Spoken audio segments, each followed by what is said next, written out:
ವೀಕ್ಷಕರೇ ನಮಸ್ಕಾರ. R5 ನ್ಯೂಸ್ಗೆ ಸ್ವಾಗತ.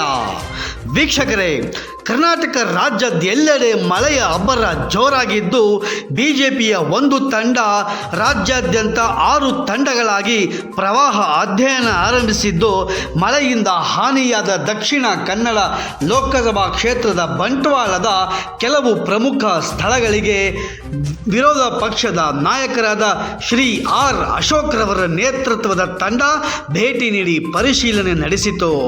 ಇದೇ ವೇಳೆ ಸಂತ್ರಸ್ತ ಕುಟುಂಬದ ಜೊತೆ ಮಾತನಾಡಿ ಸಮಸ್ಯೆಗಳನ್ನು ಆಲಿಸಿ ಸಾಂತ್ವನ ಹೇಳಿದರು. ಈ ಸಂದರ್ಭದಲ್ಲಿ ಮಾಜಿ ಸಂಸದರಾದ ನಳಿನ್ ಕುಮಾರ್ ಕಟೀಲ್, ಶಾಸಕ ರಾಜೇಶ್ ನಾಯಕ್, ವಿಧಾನ ಪರಿಷತ್ ಸದಸ್ಯರಾದ ಪ್ರತಾಪ್ ಸಿಂಹ ನಾಯಕ್, ಜಿಲ್ಲಾಧ್ಯಕ್ಷ ಸತೀಶ್ ಕುಂಪಲ ಸೇರಿದಂತೆ ಅಧಿಕಾರಿಗಳು, ಸ್ಥಳೀಯ ಮುಖಂಡರು ಉಪಸ್ಥಿತರಿದ್ದರು. ವರದಿ ವಿನಯ್ ಪೋತ್ತದಾರ್, R5 ನ್ಯೂಸ್, ಬೆಂಗಳೂರು.